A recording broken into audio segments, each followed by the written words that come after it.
혹시 말씀을 통해서 설교를 통해서 찔림이 있다고 한다면 바로 회개하면 됩니다.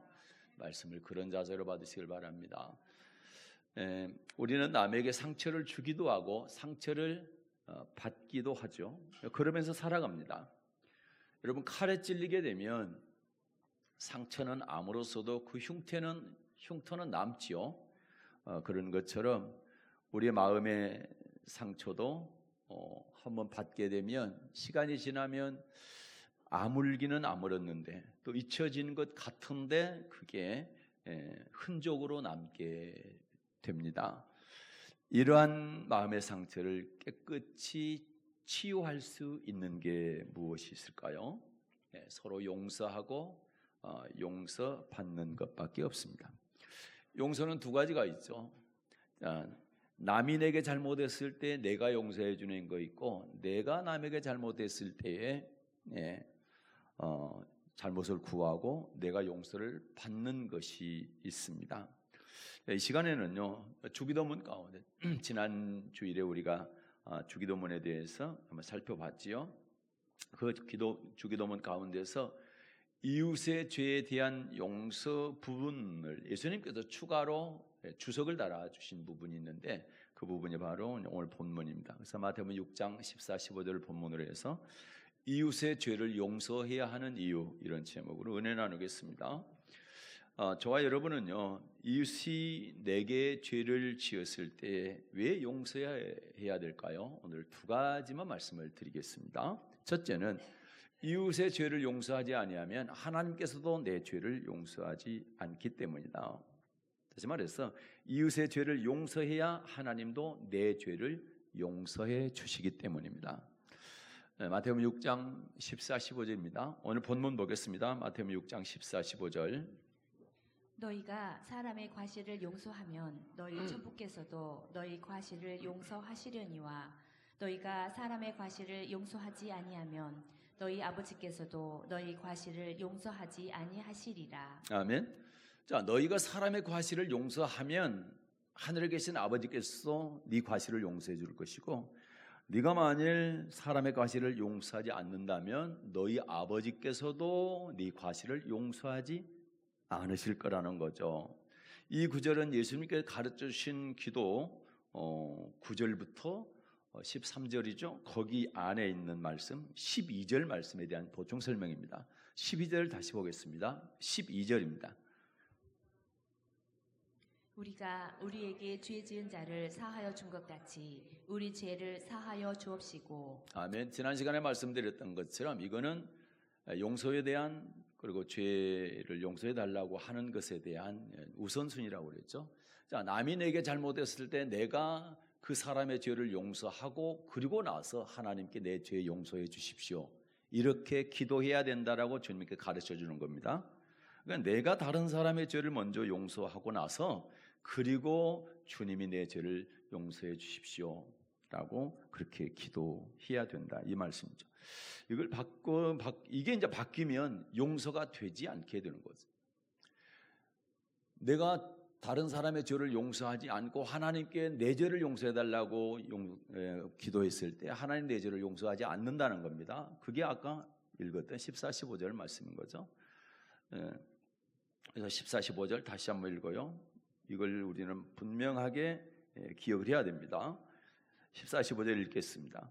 너희가 사람의 과실을 용서하면 너희 천부께서도 너희 과실을 용서하시려니와 너희가 사람의 과실을 용서하지 아니하면 너희 아버지께서도 너희 과실을 용서하지 아니하시리라. 아멘.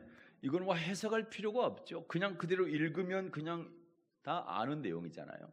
초등학생들도 이 정도면은 뭐 해석할 것 없이 읽으면 아, 그렇구나라고 알 수 있는 이런 말씀입니다. 그런데 이런 말씀들을 왜곡하고 그러면 집중하지 아니하고 이런 말씀이 성경에 있는 줄도 모르고, 나는 다른 사람의 죄를 용서 안 해주면서 하나님 내 죄 용서해 주십시오, 이렇게 기도하는 경우가 너무 많으니까 우리 예수님께서 그걸 잘 아시고 우리에게 기도할 때, 죄에 대한 기도를 할 때 네가 남의 죄를 용서 먼저 하고 그리고 하나님께 네 죄를 용서해 달라고 기도해라, 이렇게 가르쳐 주신 것입니다. 마태복음 18장에 보게 되면 여기에 죄에 대한 이런 말씀이 있어요. 이 말씀과 같은 의미의 말씀입니다. 자, 마태복음 18장 18절을 보겠습니다. 네, 마태복음 18장 18절입니다. 진실로 너희에게 이르노니 무엇이든지 너희가 땅에서 매면 하늘에서도 매일 것이요 무엇이든지 땅에서 풀면 하늘에서도 풀리리라. 아멘. 자, 무엇이든지 너희가 땅에서 매면 하늘에서도 맬 것이요. 땅에서 매면 하늘에서도 매이고 땅에서 풀면 하늘에서 풀리리라. 이런 말씀이죠. 이 18절만 딱 떼고 보면은 이게 도대체 뭘 의미하는지 이해가 잘 안 될 수가 있지만, 자, 15절부터 읽게 되면 무엇에 대한 매고 푸는 거다라는 것을 알 수가 있죠. 15절 한번 읽어볼까요? 15절입니다. 내 형제가 죄를 범하거든 가서 너와 그 사람과만 상대하여 권고하라. 만일 들으면 내가 내 형제를 얻은 것이요. 아멘. 뭐에 대한 이야기입니까? 형제가 죄를 범한 것에 대한 이야기죠. 그러면 형제가 죄를 범했을 때 어떻게 용서를 해야 되느냐? 용서해 줄 때 몇 번 해줘야 되느냐? 뭐 3번까지 해주냐? 7번까지 해주냐? 그대로 쭉 읽어보면 그런 얘기거든요. 죄 용서에 관한 이야기를 이 문단에서 하고 있는 겁니다. 그러면서 18절에서 자, 너희가 땅에서 매면 하늘에 매일 것이요 땅에서 풀면 하늘에 풀리리라. 이 의미를 죄와 용서에 관한 이야기로 한정돼서 얘기를 했을 때는 어떤 뜻이에요? 네가 땅에서 용서하면, 용서하지 않으면이 매면이고 용서하면이 풀면이죠. 그러죠? 그러면 네가 맨다는 얘기는 네가 용서하지 않으면 하늘에서도 맨다. 용서 안 될 것이고, 네가 땅에서 풀면, 네가 용서해주면 하늘에서도 풀릴 것이다. 용서가 된다는 얘기죠. 이런 말씀이잖아요. 네. 그러므로 이제 하늘에서 내가 내 죄가 풀리기 위해서, 하늘에서 내 죄가 용서되기 위해서는 반드시 뭐 해야 된다? 내가 이웃의 죄를 먼저 풀어야 된다. 내가 먼저 용서를 해야 된다. 그런 말씀인 것입니다. 그래서 여러분 어떻습니까? 내가 내 죄를 용서받기 위해서는 반드시 이 땅에서 이웃의 죄를 먼저 용서해야 된다는 사실을 꼭 기억할 수 있기를 바랍니다. 자, 두 번째는요, 이웃의 죄를 용서하지 않으면 사단의 괴계를 이길 수가 없다라는 거죠. 네, 이웃의 죄를 용서해야 사단의 괴계를 이길 수 있다. 사단에게 속지 않을 수 있다. 네, 그런 말씀입니다. 자, 고린도후서 2장 10절과 11절입니다. 고린도후서 2장 10절과 11절. 너희가 무슨 일이든지 네게 용서하면 나도 그리하고, 내가 만일 용서한 일이 있으면 용서한 그것은 너희를 위하여 그리스도 앞에서 한 것이니, 이는 우리로 사단에게 속지 않게 하려 함이라. 우리가 그 괴계를 알지 못하는 바가 아니로라. 아멘. 11절을 보니까 우리로 사단에게 속지 않게 하려 함이라. 사단에게 속지 않게 하기 위해서는 어떻게 해야 된다고요? 누구 죄든지 다 용서해야 된다는 거죠.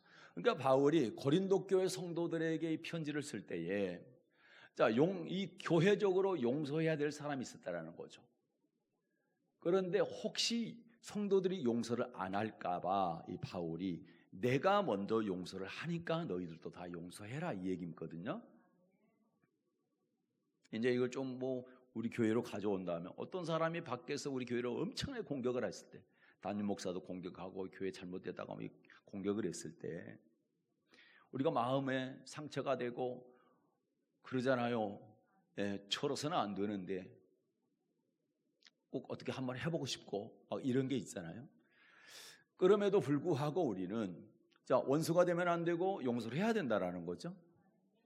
그 사람 때문이 아니라 나 때문에 해야 된다는. 그래서 담임 목사가 먼저 용서하는 겁니다. 그리고 여러분, 제가 용서했으니까 여러분도 용서하십시오. 이 얘기를 바울이 하는 거예요. 그래야 우리가 죄 지은 거 있을 때 하나님께 용서해 주십시오 하면 하나님이 우리 죄를 용서하기 때문에 그렇다. 이 얘기를 바울이 하고 있는 것입니다. 마귀는 어때요? 미혹하는 자죠. 미혹하는 자. 우리를 자꾸 속이죠. 그러면 용서에 가난한 우리를 속인다. 그러면 그들에게, 이 마귀에게 속지 않기 위해서는 어떻게 해야 된다? 내가 용서를 해야 된다는데. 그럼 마귀는 어떻게 속이는 겁니까? 용서 안 해도 괜찮아. 그 문제 없어. 미워해도 괜찮아. 그 문제 없어. 용서하지 않아도 미워해도 천국 가는데 아무 지장 없어. 그렇게 살아 그냥. 이렇게 속이는다라는 거죠. 그런데 만약에 그렇게 내가 용서 안 하고 있다가 내가 주님께 죄를 지었을 때 용서를 구하는데 내 죄가 용서 안 되면 나 천국 못 가잖아요. 죄 문제 해결 못하면 천국 갈 수 있어요? 없어요? 없죠. 죄를 안 지어서 천국 가는 것이 아니라 그럴 사람이 세상에 어디가 있습니까? 죄를 지었지만 용서받지 못하면 천국 못 가는 거고 용서받으면 천국 갈 수 있잖아요. 그러면 당연히 내가 남의 죄를 용서해주고 또 내가 죄를 지었을 때 하나님께 용서를 구해서 용서를 받게 되면 나는 천국 갈 수 있는 사람이 되잖아요. 그런데 사탄이 그걸 막는다라는 거, 속인다라는 거죠. 용서 안 해도 천국 갈 수 있어. 미워해도 천국 갈 수 있어. 그냥 그렇게 한다라는 거죠. 그렇게 속지 않기 위해서 너희는 용서해야 된다라는 것이 11절 말씀. 자, 11절만 다시 읽어볼 거예요. 11절 시작. 이는 우리로 사단에게 속지 않게 하려 함이라. 우리가 그 괴결을 알지 못하는 바가 아니로라. 아멘. 사탄이 그렇게 우리를 속이고 그렇게 계략을 쓰고 그 괴계라고 그랬죠. 이 괴계를 작전을 쓰는데 우리가 그걸 모르는 것이 알고 있다라는 거. 근데 이게 참 쉽지가 않다는 거예요. 다른 사람들이 애매하게 나를 공격을 하고 모함을 하고 없는 말 지어가지고 하게 될 때 정말 힘들잖아요. 잠도 잘 수 없고요. 그리고 이 스트레스 때문에 건강도 나빠질 수가 있고요. 이게 보통 일이 아니에요. 예. 너무 심적으로 고통이 있죠. 그러니 용서해 주기가 얼마나 힘듭니까? 그럼에도 불구하고 내가 우리 주님께 용서받기 위해서는 용서를 해야 되기 때문에 눈물을 머금고 예수님의 이름으로 미움을 사랑으로 바꿔서 용서해야 되는 거예요. 이번에 마태복음 5장을 우리가 암송을 했는데 거기에도 나오잖아요. 원수를 사랑하고 너를 핍박하는 자를 위해서 기도하라는 거예요. 그래서 우리 예수님의 가르침인 것입니다. 그래서 우리는 마귀의 술책을 반드시 알아야 되고 그래서 마귀의 속임에 넘어가서는 안 된다. 그렇기 때문에 용서해버리면 되는데 이걸 마귀가 용서 못하게 계속 꼬드기고 그냥 지금처럼 그렇게 미워하면서 살아. 용서 안 해도 돼. 천국 가는데 아무 문제 없어. 이런 속삭임에 절대로 넘어가지 않기를 바랍니다. 예. 그래서 마귀는 지금도 성도들로 하여금 용서하지 못하게 계속 원수를 만들게 하고 그리고 용서하지 못하게 하고 그리함으로 교회를 파괴시키고 교회적인 어떤 공격이 있을 때 용서가 안 되게 되면 교회가 파괴되잖아요. 그리고 성도 한 사람 한 사람이 용서를 안 하게 된다면 내 죄가 용서되지 못하기 때문에 다음에 큰일 나지 않습니까? 그래서 이 마귀는 지금도 성도들 하여금 용서하지 못하도록 계속 미워하도록 그렇게 성도들을 지옥으로 끌고 가기 위해서 우는 사자처럼 삼킬 자를 두루두루 찾고 있다. 절대 속지 않기를 주님의 이름으로 축복합니다. 그래서 바울은요 고린도 교회뿐만 아니라 다른 교회 편지할 때도 반드시 용서해라. 우리 주님이 우리를 용서한 것처럼 너희들도 용서해야 된다. 그런 편지를 보내게 된 거죠. 골로새 교회에다 편지 보낸 거 한번 볼까요? 골로 3장 13절입니다. 골로새서 3장 13절 뭐라고 편지 보냈는지 한번 보겠습니다. 읽겠습니다. 누가 네게 혐의가 있거든 서로 용납하여 피차 용서하되 주께서 너희를 용서하신 것과 같이 너희도 그리하고. 아멘. 다른 사람에 대해서 불만이 있어요. 표현이 불만 정도 하니까 약하게 되어 있지만 다른 사람들 정말 용서하기 힘든 어떤 그런 잘못들이 있다라는 거죠. 그때 어떻게 하라고요? 서로 용납하라는 거. 피차 용서해라. 누가 누구에게 한 것처럼 주님께서 우리에게 한 것처럼. 주께서 너희를 용서하신 것 같이 용서하라. 우리 예수 믿기 전에 얼마나 많은 죄를 지었습니까? 원죄 빼고도. 네. 얼마나 많은 죄를 지었어요. 그러나 예수 믿으면서 우리 주님을 내 구세주로 받아들이고 모든 죄 용서해 주실 때 깨끗이 써 주셨잖아요. 그런 것처럼 우리도 다른 사람에 대해서 용서해야 된다. 네, 에베소 교회 또 한번 편지 보낸 거 있는데 한번 보겠습니다. 에베소 교회는 또 뭐라고 했는지 한번 볼까요? 에베소 4장입니다. 32절입니다. 에베소서 4장 32절 읽겠습니다. 서로 인자하게 하며 불쌍히 여기며 서로 용서하기를 하나님이 그리스도 안에서 너희를 용서하심과 같이 하라. 아멘. 서로 용서하기를 하나님이 그리스도 안에서 너희를 용서하심과 같이 하라. 예수 믿기 전에 우리는 하나님과 원수 관계였잖아요. 하나님과 원수 관계. 공중 권세 잡은 사탄의 자녀들이었잖아요. 그럼에도 불구하고 예수를 보내주셔서 그분을 믿게 하고 그리고 모든 죄를 예수 때문에 다 용서해 주셨죠. 그래서 남이 이웃인에게 잘못됐을 때 예수님께서 나를 용서한 것처럼 하나님께서 예수를 보내서 용서해 준 것처럼 너희도 서로 용서하라 이렇게 말씀하고 있는 것입니다. 성경에 보면요, 위대한 성경의 인물들은요 용서하는 사람들이었어요. 용서하는 사람. 요셉을 보십시오. 요셉은요 형들이 10명 있었어요. 그런데 그 형들이 요셉을 시기해가지고 처음에는 죽이려 했다가 유다라고 하는 이제 요셉으로서는 네 번째 형이죠. 넷째 형이 죽이지는 말자. 그렇게 해서 미디안 상인에게 은 20을 받고 팔아먹었다는 얘기는 뭐예요? 노예가 됐다는 얘기예요. 노예가. 돈을 받고 팔렸다는 얘기는 노예가 됐다는 얘기입니다. 노예로 팔아먹었다. 얼마나 힘들었겠어요. 좀 읽어볼까요? 요셉에 대해서. 창세기 37장 가겠습니다. 창세기 37장 18절부터 20절 보겠습니다. 창세기 37장 18절부터 20절. 요셉이 그들에게 가까이 오기 전에 그들이 요셉을 멀리서 보고 죽이기를 꾀하여 서로 이르되 꿈꾸는 자가 오는도다. 자, 그를 죽여 한 구덩이에 던지고 우리가 말하기를 악한 짐승이 그를 잡아먹었다 하자. 그 꿈이 어떻게 되는 것을 우리가 볼 것이니라 하는지라. 이거 보니까 요셉은 꿈꾸는 자였죠. 꿈 2번이나 꿨습니다. 그거를 형들에게 부모에게 얘기했을 때 형들이 요셉을 미워하게 되죠. 그리고 요셉이 아버지의 심부름으로 형들이 양을 잘 치고 있는지 알아보러 갔는데 멀리서 요셉이 오는 것을 보고 뭐합니까? 죽이기로 꾀했다. 형들이 다 입을 맞춘 거예요. 요셉이 오면 저 죽이자. 그리고 구덩이에 집어넣고 그리고 옷을 찢어서 피 묻혀서 아버지한테 이렇게 보내자. 그래서 짐승에게 찢겨서 죽였다라고 하는 걸 가장을 하기 위해서 그런 모사를 꾸미죠. 네. 그리고 처음에는 어떻게? 구덩이에다가 집어 던졌습니다. 23, 24절, 23절과 24절.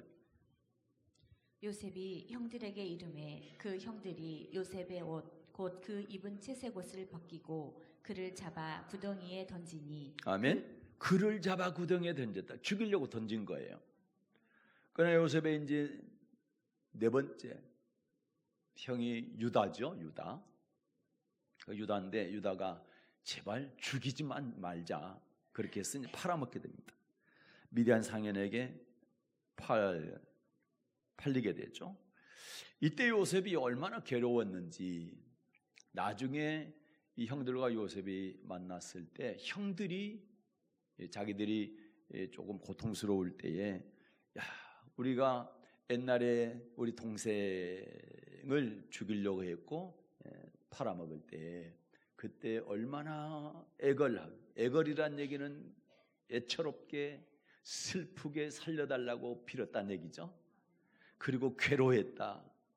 그때 우리 동생을 그렇게 하지 말걸. 우리가 그 죄를 받고 있다. 뭐 이런 고백을 하는 장면이 나오거든요. 그러면 요셉이 얼마나 형들에게 살려달라고 제발 죽이지 말라고 나 팔아먹지 말고 나 아버지께 데려다 달라고 얼마나 했겠어요. 얼마나 괴로웠겠습니까. 그래 형들이 무슨 형제입니까? 원수지. 원수도 그런 원수가 없죠. 그 장면 한번 볼게요. 창세기 42장 21절입니다. 창세기 42장 21절. 그들이 서로 말하되 우리가 아우의 일로 인하여 범죄하였도다. 그가 우리에게 애걸할 때에 그 마음의 괴로움을 보고도 듣지 아니하였으므로 이 괴로움이 우리에게 임하도다. 그러죠? 참 동생이 우리한테 애걸할 때 그때 들어줄 걸. 그 마음의 괴로움을 보고도 얼마나 괴로워했는지 동생의 그 괴로움을 보고도 우리가 모른 척했는데 그 괴로움이 이제 우리에게 임했다. 이게 뭐 형제입니까? 원수지. 그런데 요셉은 어떻습니까? 그런 형들을 다 용서하게 되죠. 용서하게 돼. 창세기 50장입니다. 18절부터 21절 보면 이런 장면이 나와요. 창세기 50장 18절부터 21절입니다. 그 형들이 또 친히 와서 요셉의 앞에 엎드려 가로되 우리는 당신의 종이니이다. 요셉이 그들에게 이르되 두려워 마소서. 내가 하나님을 대신하리이까. 당신들은 나를 해하려 하였으나 하나님은 그것을 손으로 바꾸사 오늘과 같이 만민의 생명을 구원하게 하시려 하셨나니 당신들은 두려워 마소서. 내가 당신들과 당신들의 자녀를 기르리이다 하고 그들을 간곡한 말로 위로하였더라. 아멘. 형들이 이제 가만 생각해 보니까 아버지가 돌아가시고 나니까 아버지가 계실 때는 차마 우리에게 원수를 못 갚았는데 아버지가 돌아가시고 나서는 옛날 그 생각에서 우리를 원수를 갚으면 어떨까? 그래서 요셉을 찾아가지고 무릎 꿇고 우리는 당신의 종입니다. 이렇게 고백을 하게 되죠. 요셉이 무슨 뜻인지 알죠. 두려워하지 마십시오. 당신들은 나를 헤아려 했다. 나 죽이려고 했지만 하나님께서는 그것을 선으로 바꾸셔서 오늘처럼 오늘날과 같이 많은 백성들을 구원하기 위해서 7년 가뭄 때 얘기입니다. 7년 가뭄 때 야곱의 자녀들 자기 형제들뿐만 아니라 조카들뿐만 아니라 그 근동에 있는 모든 사람들을 살리기 위해서 하나님께서 그렇게 하셨다라는 거죠. 수많은 사람들을 구원하시기 위해서 하나님께서 나를 그렇게 했으니까 두려워하지 마십시오. 그럴 뿐만 아니라 내가 당신들 자녀들까지도 내가 다 건사하겠습니다. 조카들까지도 제가 다 먹여 살리겠습니다. 용서가 안 되면 이런 그냥 할 수가 없는 거죠. 철저하게 깨끗이 용서하니까 이렇게 된 거죠. 그 결과 요셉은 어떻습니까? 샘 곁에 무성한 가지가 탐장을 넘었다. 이런 축복을 받습니다. 요셉이 자기뿐만 아니라 주위에 있는 사람들까지도 복을 전가시켜주는 이렇게 축복의 사람이 된 거죠. 실제로 장자의 축복을 받죠. 네, 12지파 가운데 요셉이 2지파를 차지하잖아요. 네, 므낫세 지파와 에브라임 지파 2지파를 차지하게 됩니다. 장자의 복을 받게 됩니다. 어떻습니까? 이게 또 다윗이라고 하는 사람이 있죠. 다윗은 왕이었던 사울 그리고 그 나라를 위해서 전쟁터에 가서 생명을 걸고 전쟁을 해서 가는 곳마다 승리를 하게 됩니다. 정말 충신이었죠. 그런데 이 사울 왕이 다윗을 죽이려고 10년간을 3,000명의 군사를 데리고 쫓아다니죠. 그렇게 하는 건 단 하나입니다. 자기 아들에게 왕권이 이어져야 되는데 다윗에게 왕권이 갈 것 같으니까 다윗을 죽이자. 이렇게 해서 10년 동안 쫓아다녔죠. 그러나 어때요? 다윗에게 사울을 죽일 수 있는 절호의 기회가 성경에 기록된 것만 2번이 나옵니다. 그때마다 다윗은 사울을 죽이지 않고 오히려 부하들이 죽이려고 할 때 죽이지 못하도록 보호해 주게 됩니다. 용서가 안 되면 할 수가 없는 거죠. 용서가 안 되면 그래 고개만 끄덕여도 죽일 수 있잖아요. 그리고 쫓겨다니지 않고 당장 왕이 되어서 편하게 살 수가 있는데 그렇지 않습니다. 철저하게 용서하고 사울을 보호해 주게 됩니다. 또 다윗은 아들 압살롬의 반역 때문에 쫓겨나갈 때 시므이라고 하는 베냐민 지파 사람이 저주를 퍼붓습니다. 다윗에게. 그때 다윗은 뭐라 합니까? 가만 놔둬라.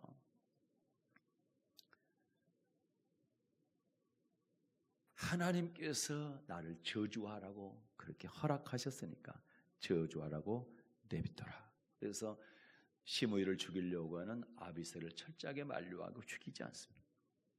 그러면서 그러죠. 저가 저주했는데 하나님은 나를 선으로 갚아 주실 것이다. 내가 용서하면 하나님께서 나를 선으로 갚아. 실제로 여러분, 우리가 팔복 가운데 긍휼히 여기는 자는 긍휼히 여김을 받을 것이며 그렇습니다.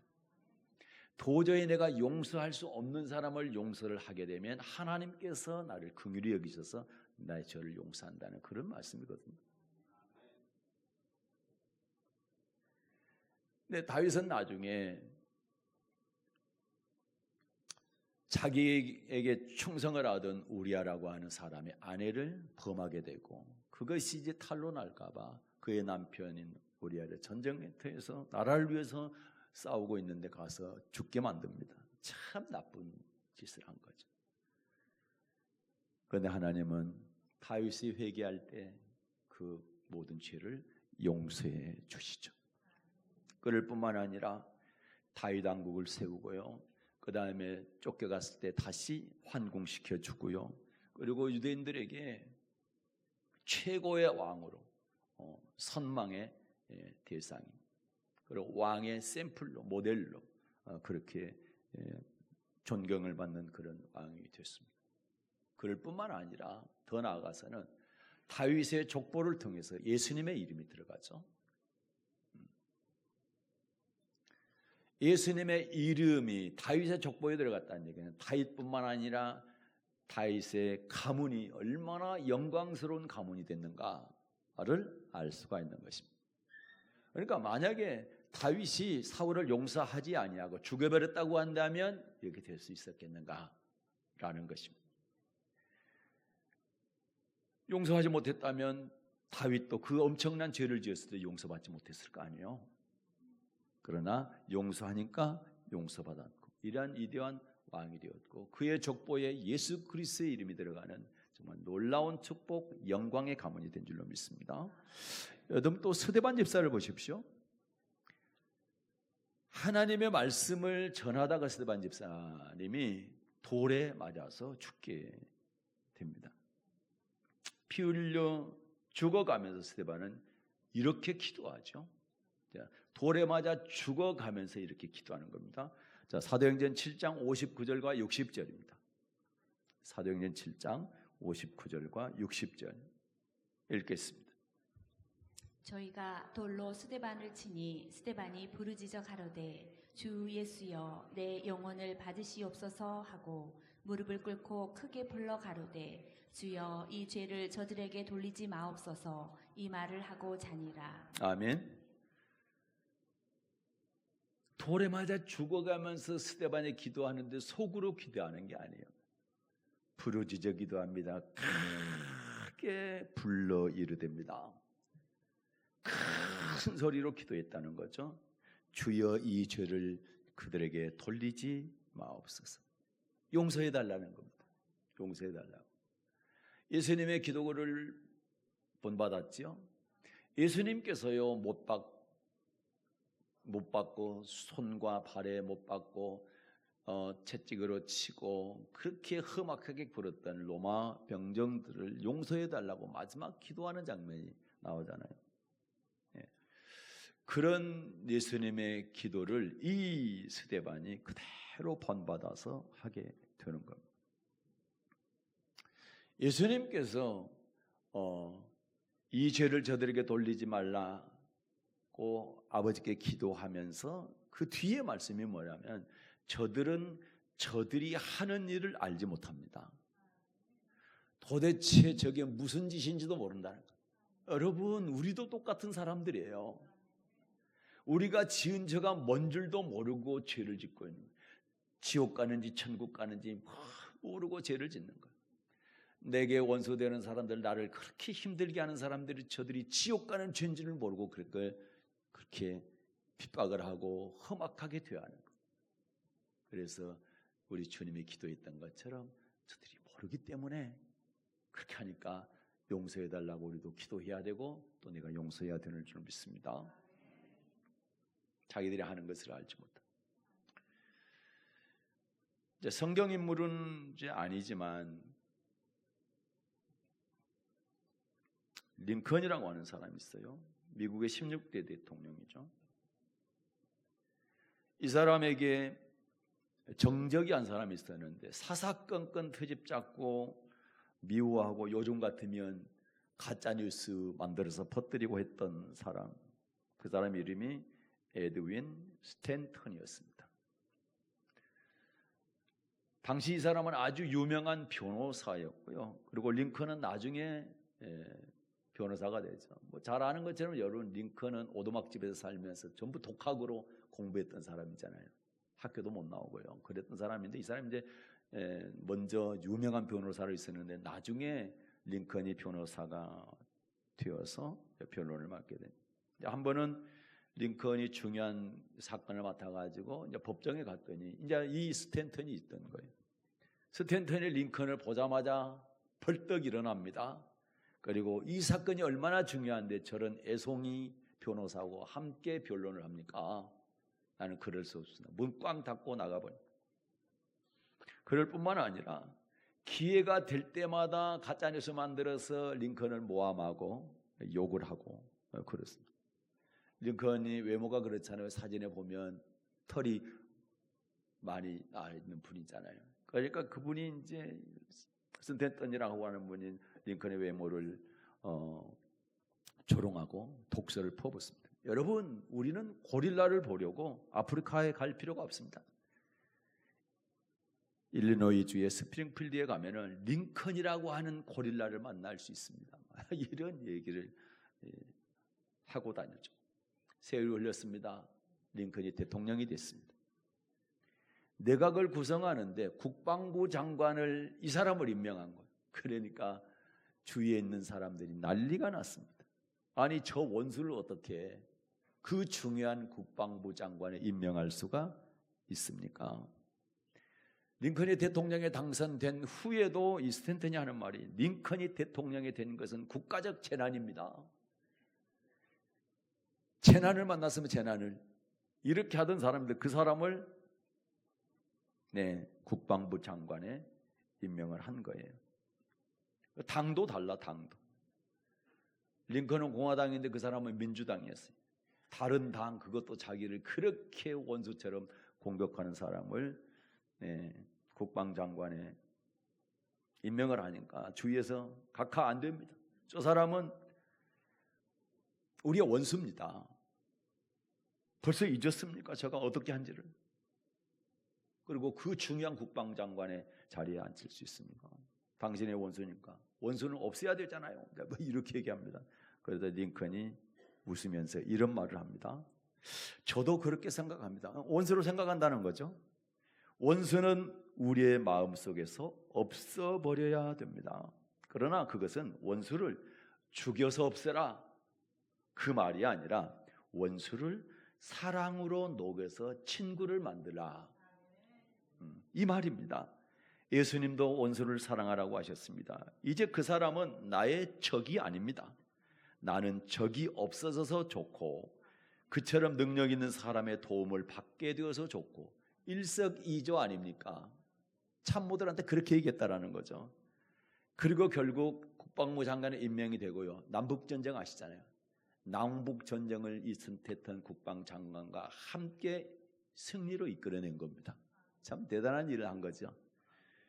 링컨이 암살자의 총에 맞아 숨을 거두게 됐습니다. 스탠턴이 링컨을 부둥켜 안고 통곡하면서 이런 말을 합니다. 여기 가장 위대한 사람이 누워 있습니다. 그렇게 공격을 했고 그렇게 헐뜯었던 링컨을 마지막에는 어떻습니까? 가장 위대한 인물로 존경하게 됐다는, 이렇게 되는 것의 원인이 뭐예요? 용서했기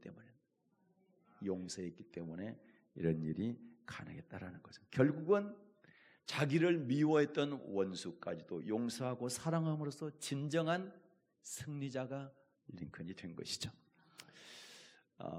전에 한번 제가 10년 전에 소개한 적이 있습니다. 우리 교단에 JK라고 하는 교회 이름을 직접 밝히기가 좀 그래서 우리 교단입니다. 그 교회가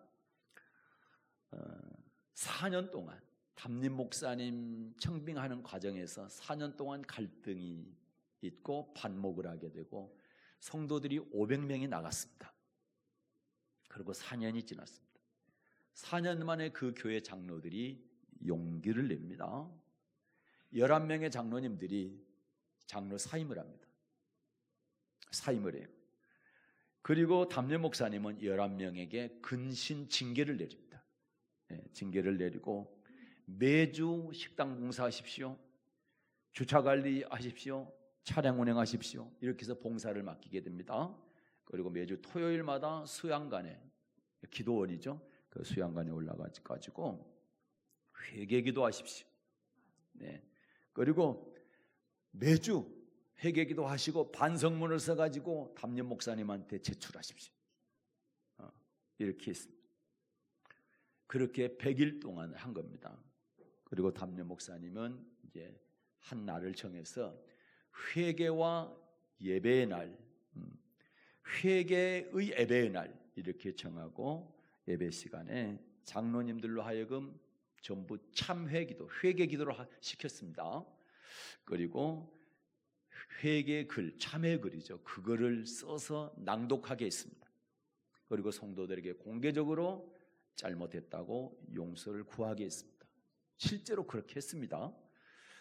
눈물로 장로님들이 서로를 포옹을 하고 서로 쌓았던 앙금들, 4년 동안 쌓였던 앙금들을 다 풀게 되고 용서하게 됩니다.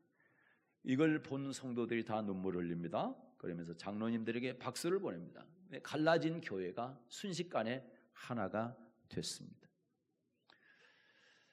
참 한국교회 어떻습니까? 곳곳에 분열, 반목 또는 시비,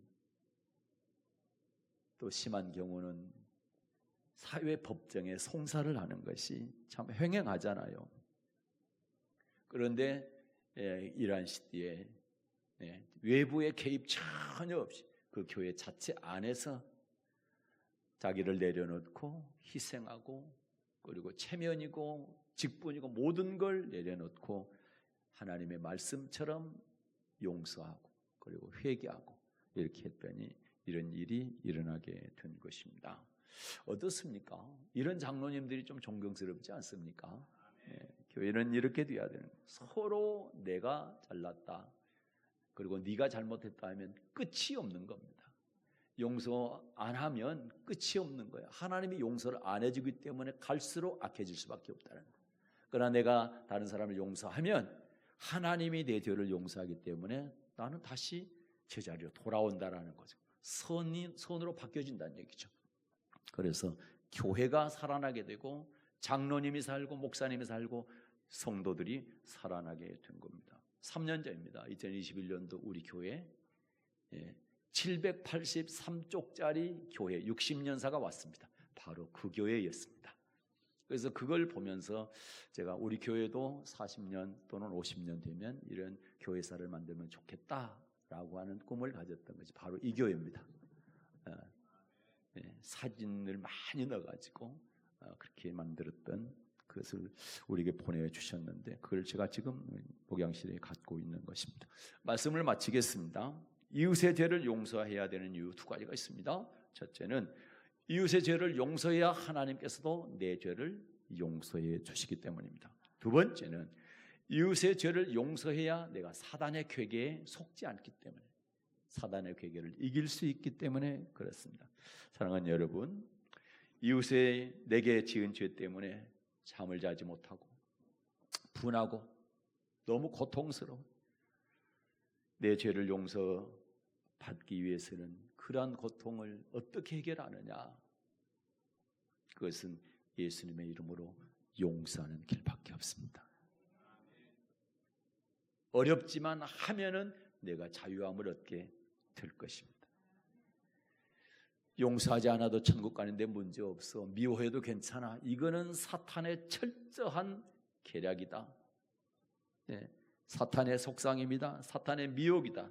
라는 사실을 꼭 기억하시고 아무리 힘들어도 이웃의 죄를 용서함으로 마귀의 계계를 물리치는 여러분 되시길 바랍니다. 그래서 요셉처럼 다윗처럼 또 스데반처럼 최고의 믿음의 반열에 우뚝 서는 여러분 되시기를 예수님의 이름으로 축복합니다.